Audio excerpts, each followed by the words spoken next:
Hi guys, welcome back to our Abhayantrik YouTube channel. ಇವತ್ತಿನ ವಿಡಿಯೋದಲ್ಲಿ ನಾವು measurement of resistance using V I method experiment ಮಾಡ್ತಾ ಇದ್ದೀವಿ. ಇದ್ರ ಮೇನ್ ಆಬ್ಜೆಕ್ಟಿವ್ ಬಂದು to measure the resistance using V I method. ಅಂದರೆ internal ರೆಸಿಸ್ಟೆನ್ಸ್ನ ಕಾನ್ಸ್ಟೆಂಟ್ ಇಟ್ಕೊಂಡು ಲೋಡ್ ರೆಸಿಸ್ಟೆನ್ಸ್ನ ವೇರಿ ಮಾಡಿ ಎರಡು ರೆಸಿಸ್ಟೆನ್ಸ್ನ ಈಕ್ವಲ್ ಮಾಡಿ ವಿ ಐ ಮೆಥಡ್ ಯೂಸ್ ಮಾಡಿಕೊಂಡು ರೆಸಿಸ್ಟೆನ್ಸ್ನ ಫೈಂಡ್ ಔಟ್ ಮಾಡೋದೇ ಈ ಎಕ್ಸ್ಪೆರಿಮೆಂಟ್ದು ಏಮ್ ಇಂಟೆನ್ಷನ್. ಸೊ ಈ ಎಕ್ಸ್ಪೆರಿಮೆಂಟ್ ಮಾಡೋಕ್ಕೆ ಬೇಕಾಗಿರೋ ಸರ್ಕ್ಯೂಟ್ ಇದು. ಇದರಲ್ಲಿ ನಾವು regulated power supplies D C supply use ಮಾಡ್ತಾ ಇದ್ದೀವಿ. ಡಿ ಸಿ ಆ್ಯಮೀಟರ್ ಮತ್ತು ರಿಯೋಸ್ಟಾಟು ಮತ್ತು ಇನ್ನೊಂದು ರಿಯೋಸ್ಟಾಟು. ಈ ರಿಯೋಸ್ಟಾಟ್ ಬಂದು ಇಂಟರ್ನಲ್ ರಿಯೋಸ್ಟಾಟು, ಈ ರಿಯೋಸ್ಟಾಟ್ ಬಂದು ಲೋಡ್ ರಿಯೋಸ್ಟಾಟು. ಈ ರಿಯೋಸ್ಟಾಟಿಗೆ ಪ್ಯಾರಲಲ್ ಆಗಿ ವೋಲ್ಟ್ ಮೀಟರ್ ಯೂಸ್ ಮಾಡಿದ್ದೀವಿ, ಬಟ್ ನಾವು ಇಲ್ಲಿ ಯೂಸ್ ಮಾಡ್ತಾ ಇರೋದು ಮಲ್ಟಿಮೀಟರ್. ಸೊ ಈ ಎಕ್ಸ್ಪೆರಿಮೆಂಟ್ಗೆ ನಾವು ಇಂಟರ್ನಲ್ ರೆಸಿಸ್ಟೆನ್ಸ್ನ 18 ಓಮ್ಗೆ ಸೆಟ್ ಮಾಡ್ತಾ ಇದ್ದೀವಿ. ಅದನ್ನು ರಿಯೋಸ್ಟಾಟಲ್ಲಿ ಹೇಗೆ ಸೆಟ್ ಮಾಡೋದು ಅಂತ, ಮಲ್ಟಿಮೀಟ್ರಲ್ಲಿ ಹೇಗೆ ಸೆಟ್ ಮಾಡೋದು ಅಂತ ನೋಡೋಣ. ಇದನ್ನು ನಾನು ಮಲ್ಟಿಮೀಟ್ರಲ್ಲಿ ಓಮ್ಸಿಗೆ ಸೆಟ್ ಮಾಡ್ತಾ ಇದ್ದೀನಿ. ರೆಸಿಸ್ಟೆನ್ಸ್ ವ್ಯಾಲ್ಯೂಗೆ ಲೋಡಿಗೆ ಸೆಟ್ ಮಾಡಿದ್ದೀನಿ. ಇಲ್ಲಿ ರಿಯೋಸ್ಟಾಟ್ ಇದೆ. ಸೊ ನಾನು ಮಲ್ಟಿಮೀಟ್ರನ್ನ ರಿಯೋಸ್ಟಾಟ್ ಪೊಸಿಷನ್ಸ್ಗೆ ಸೆಟ್ ಮಾಡಿದ್ದೀನಿ. ಇಲ್ಲಿ ಪಾಸಿಟಿವ್, ಇಲ್ಲಿ ನೆಗೆಟಿವ್ ಟರ್ಮಿನಲ್ನ. ಸೊ ಇದನ್ನು ನಾನು 18 ಓಮ್ಗೆ ಸೆಟ್ ಮಾಡಬೇಕು. ಅದನ್ನು ರಿಯೋಸ್ಟಾಟ್ನ ವೇರಿ ಮಾಡ್ತಾ ಸೆಟ್ ಮಾಡ್ತೀನಿ.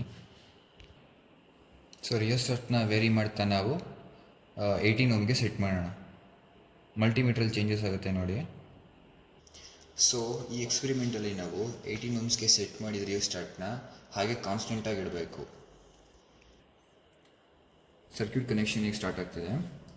So D C regulated power supply ಪಾಸಿಟಿವಿಂದ ಆ್ಯಮೀಟರ್ ಪಾಸಿಟಿವ್. ನೆಕ್ಸ್ಟ್ ಆ್ಯಮೀಟರ್ ನೆಗೆಟಿವಿಂದ internal resistance positive. Next internal resistance negative ಪಾರ್ಟಿಂದ load resistance.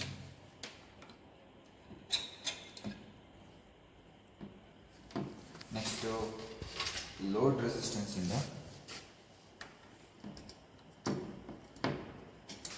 Regulated D C power supply negative ಪಾಯಿಂಟ್ಗೆ.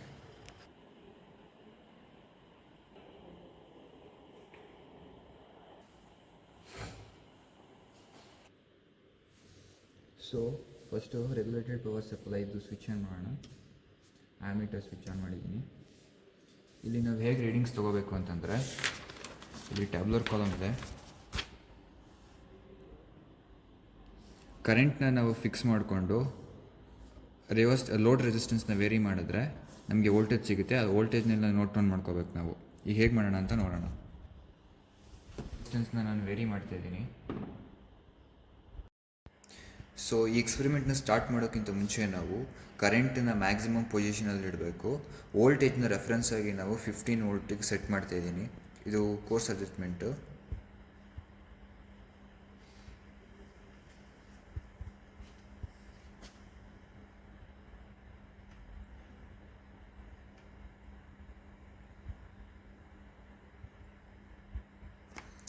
ವೋಲ್ಟಿಗೆ set ಮಾಡಾಯಿತು.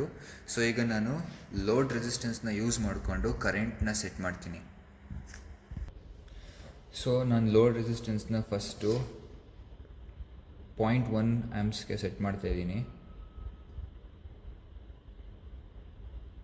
ನೋಡಿಸಿ ಇದು ಮೊದಲೇ 0.1 ಆ್ಯಮ್ಸ್ಗೆ ಸೆಟ್ ಆಗಿದೆ. ಈಗ ನಾವು ಇಂಟರ್ನಲ್ ರೆಸಿಸ್ಟೆನ್ಸ್ ಅಕ್ರಾಸು ವೋಲ್ಟೇಜ್ ಎಷ್ಟಿದೆ ಅಂತ ಚೆಕ್ ಮಾಡಬೇಕು. ಅದನ್ನು ಸೊ ಮಲ್ಟಿಮೀಟರ್ನ ಡಿ ಸಿ 20 ವೋಲ್ಟಿಗೆ ಸೆಟ್ ಮಾಡ್ತಾಯಿದ್ದೀನಿ, ಯಾಕಂದರೆ ನಾವು 15 ವೋಲ್ಟಿಗೆ ರೆಫರೆನ್ಸ್ ತೊಗೊಂಡಿರೋದು. ಈಗ ವೋಲ್ಟೇಜ್ ಅಕ್ರಾಸ್ ಇಂಟರ್ನಲ್ ರೆಸಿಸ್ಟ್ ಎಷ್ಟು ಅಂತ ಮೆಜರ್ ಮಾಡೋಣ. ಸೊ 0.1 ಆ್ಯಮ್ಸ್ ಕರೆಂಟ್ಗೆ ನಮ್ಮ ಇಂಟರ್ನಲ್ ರೆಸಿಸ್ಟೆನ್ಸ್ದು ವೋಲ್ಟೇಜ್ ಬಂದು,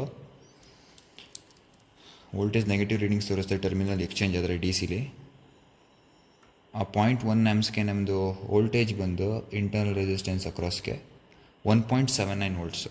ಇದೇ ರೀತಿ ನಾವು 0.2, 0.3, 0.4, 0.5, 0.6 ಅಲ್ಲಿ ತನಕ ರೀಡಿಂಗ್ಸ್ ತೊಗೋತೀವಿ. ವಿಚ್ ಮೀನ್ಸ್ ನಮಗೆ ಇಂಟರ್ನಲ್ ರೆಸಿಸ್ಟೆನ್ಸ್ ವ್ಯಾಲ್ಯೂ ಲೋಡ್ ರೆಸಿಸ್ಟೆನ್ಸ್ಗೆ ಈಕ್ವಲ್ ಆಗಬೇಕು 18 ಓಮ್ಸ್ಗೆ. ಅಲ್ಲಿ ತನಕ ರೀಡಿಂಗ್ಸ್ ತೊಗೊಳ್ತೀವಿ ನಾವು. ಸೊ ಇದು ನಾವು ಮೊದಲೇ ತೊಗೊಂಡಿದ್ದ ರೀಡಿಂಗ್ಸ್. ನಮ್ಮ 0.13 ಆ್ಯಮ್ಸಿಗೆ ಬಂದಿದ್ದ ಮೆಜರ್ ಮಾಡಿರೋ ವೋಲ್ಟೇಜು, ರೆಫರೆನ್ಸ್ ವೋಲ್ಟೇಜು ಸಪ್ರೇಟು, ಇದು ಮೆಜರ್ ಮಾಡಿರೋ ವೋಲ್ಟೇಜು. ಕರೆಂಟ್ನ ನಾವು ಕಾನ್ಸ್ಟೆಂಟ್ ಇಟ್ಕೊಂಡು ವೋಲ್ಟೇಜ್ ಮೆಜರ್ ಮಾಡ್ತೀವಿ. So V is equal to IR formula use ಮಾಡ್ಕೊಂಡು ನಾವು ರೆಸಿಸ್ಟೆನ್ಸ್ದು ವ್ಯಾಲ್ಯೂಸ್ ನೋಡ್ತೀವಿ. ಆ ರೆಸಿಸ್ಟೆನ್ಸ್ ವ್ಯಾಲ್ಯೂಸು ಮತ್ತು ನಾವು ಸೆಟ್ ಮಾಡಿದ ಇಂಟರ್ನಲ್ ರೆಸಿಸ್ಟೆನ್ಸ್ ವ್ಯಾಲ್ಯೂ ಎರಡು ಈಕ್ವಲ್ ಆಯಿತು ಅಂದರೆ ಈ ಎಕ್ಸ್ಪೆರಿಮೆಂಟು ಪ್ರೂವ್ ಆಗುತ್ತೆ. ಸೊ ಈ ಎಕ್ಸ್ಪೆರಿಮೆಂಟ್ ನಿಮ್ಗೆ ಇಷ್ಟ ಆಗಿತ್ತು ಅಂತಂದರೆ ಮತ್ತು ಈ ಥರ ವೀಡಿಯೋಸು ನಿಮಗೆ ಇನ್ನೂ ಹೆಚ್ಚು ಬೇಕು ಅಂತಂದರೆ ನಮ್ಮ ಚಾನಲ್ನ ಸಬ್ಸ್ಕ್ರೈಬ್ ಮಾಡಿ. ಪ್ಲೀಸ್ ನಮ್ಮ ಅಭಿಯಾಂತ್ರಿಕ ಚಾನಲ್ನ ಬೆಳೆಸಿ. And thank you guys.